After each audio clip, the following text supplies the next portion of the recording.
Well, hello to my lovely viewers and subscribers. If you have questions about my hair, refer to my next video. The next video will be update video, but this video will be a little bit different. But I thought it was maybe a necessary topic because when I tried to Google this, at least on YouTube, I couldn't find any quick videos on, how do you read the Old Testament? And I thought that's a bit of a problem, isn't it? Because the Old Testament is quite a big portion of the Bible.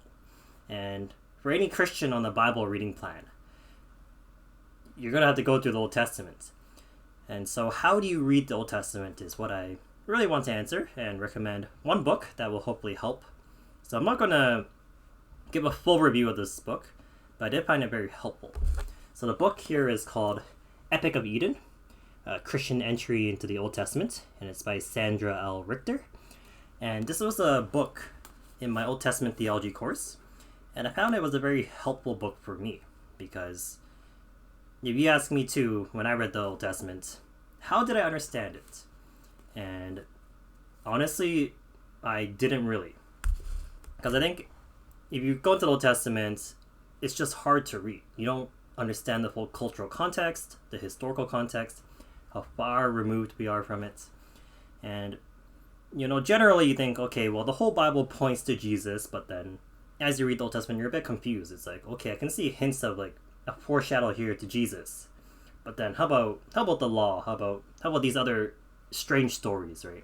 How in the world do I read these in light of, the overarching story of the Bible? So Sarah Richter, she does help you organize it. And here I purposely left my chair with some clothes on. And the point is that Sarah Richter, she uses this analogy. So in university, there's this almost like the university clothes chair. And perhaps unfortunately for me, I'm out of university and I still have a little bit of a clothes chair. But, it's that chair where it's full of clothes. When you wake up, you transfer those clothes to the bed. And then, when you get ready for bed, then you transfer all those clothes back onto the chair. And this is how a lot of Christians sort of view the Old Testament. It's that messy pile of clothes that they don't know how to organize. So what Richter recommends is basically, we're going to use some clothes hangers to organize the Old Testament. And in particular, we're going to use 5. And basically, she says, let's organize it by covenants. So what's the current, agreement between God and mankind? And who's the representative of that covenant? And here I'll show you just a very quick portion of the table of contents. I'm not going to go too deeply here, but that's an intro there. So introduction, the dysfunctional closet syndrome. So that's where Christians are just not sure about how to organize the Bible. And then she goes into a couple other things. So the Bible, there's an overarching storyline of the story of redemption. Then there's context, right? There's real time and space. So what was culture like those thousands of years ago? How about covenants in the old world? What are some signs that a covenant is being made, and then what are some stipulations there? What are the agreements, and what if you break it? So quite important for the ancient Near East context. And then she goes into, the redemption. So here you can start to see some covenant names. There's Noah and Abraham. There's Moses. There's David. And there's new covenants. But what I want to get at here today is just more so, the main hangers that Richter talks about. So what are the main covenants? And you can think, well, there's Adam, first of all. Adam, and then there's the fall. So this starts the whole story of redemption. So from Genesis to Revelation, it's a story of redemption of mankind from the fall, from sin. So after Adam, then there's Noah. So Noah is the first one. And then after from Noah, you move on to Abraham, then to Moses, to David, and then to the new covenants. And basically, as you read the Old Testament, you want to figure out, which covenant am I under right now? So Adam's covenant is very short, right? He falls, and then it's almost done, basically. And then Noah's covenant is almost like a rehash of Adam's covenants. So you hear similar language again. So you're going to have dominion over the earth. So there's similarities there. And then Noah's covenant, runs all the way until you can say it still runs beyond, even, because the sign of the rainbow runs beyond. But Noah's covenant goes to Abraham, and there's a promise given to Abraham. And here, that's an interesting covenant because it's a one-sided covenant. But here's his promise that God is going to give Abraham. Abraham's going to be a blessing to all the nations, and his offspring are going to be as numerous as the sand of the sea and the stars in the sky. And then afterwards from Abraham, you move on to Moses. Moses and Mount Sinai. And honestly, that's probably what a large amount of the Old Testament falls into. So you sort of understand that, God and God's people. There's the law, that's what the people have to live by. And then that's the agreement. So you think often of, here, how do I understand, this Old Testament law? And there, of course, context will help you there, but that's sort of the overarching theme. So, Abraham's promise, that's still in effect, but then there's this covenant at Sinai that sort of takes precedence. So here, these God's people, the Israelites, they have to keep God's commandments, or else they're going to face the curses found in Deuteronomy 33. So over there's a curses for curses for disobedience and blessings for obedience. And what you'll notice is that it's a very short list for blessings of obedience. Pretty straightforward. If you obey God's commands, you will be blessed. But if you disobey God's commands, here's what's going to happen. All these terrible, terrible things. There's going to be the sword, the famine. There's going to be exile even. And that's how you sort of understand, these, First and Second Kings. Israel is just plunged into wickedness. They go and commit every kind of idolatry they can. They turn away from the Lord. All kinds of wicked kings. And then you see that God still has mercy on them because, at the first instance, God doesn't just chuck them out into exile, but it takes quite a while until you actually hit those exile periods. And then even then, when exile finally comes, then there you still sort of see remnants of God's mercy. There's still hope for Israel. Not all is lost. Even though they've disobeyed God, he's still going to show mercy. He's going to keep those promises he's made to Abraham and to David. So perhaps if I can maybe solidify this a little bit more, what you want to keep in mind is this overarching story of redemption. So Adam falls, and then all of mankind is basically, doomed. Everyone has sinned and fallen short of the glory of God. So what does God do? And here you can start to see, so Eden, all people are under the curse of sin. And then next we have Noah. So Noah, one man is redeemed. You could argue possibly his family, but really it's just Noah is redeemed. And what you'll start to notice is that there's a progression of who is redeemed. So one man is redeemed here. Abraham then afterwards is next. So then one family is redeemed. So God's covenant starts to expand a bit. It goes to more than just the one patriarch. And then to Israel, to Moses, that covenant there at Mount Sinai, then it's extended to one nation. One nation is being redeemed. And then in the New Testament, so here you sort of lump in David as well. Once the covenant is made with David, it doesn't change a whole lot because the Sinai covenant is still sort of in effect. So God's people, they're still under the law, but there's a promise that there is going to be a king that sits on the throne forever. And then here's the church. So in the new covenant, when Jesus comes and when he dies on the cross and makes full redemption, then no longer is it just one nation that's saved. But here, redemption is given to all people. So that's sort of what's important to keep in mind as you read the Old Testament. It's history. There's a lot of culture as well.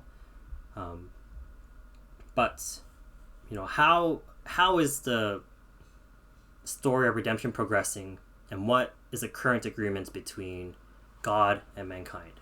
Those are important things to keep in mind. And what you'll notice here too on this page is presence. And there is something very interesting about presence in the Old Testament.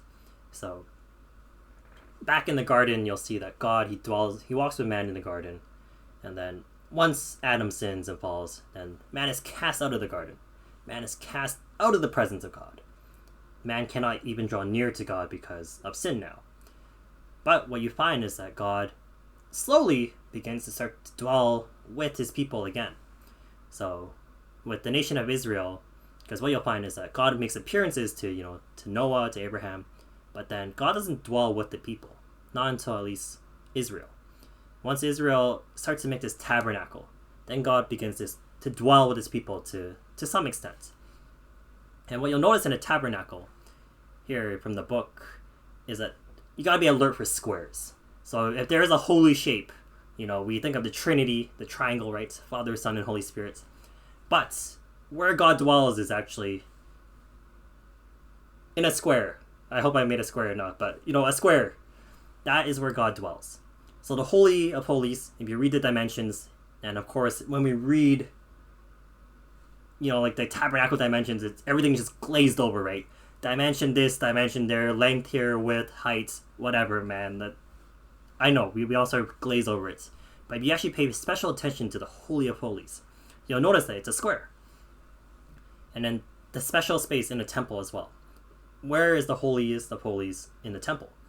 You read the dimensions again, of course. Length here, length, width, height, whatever.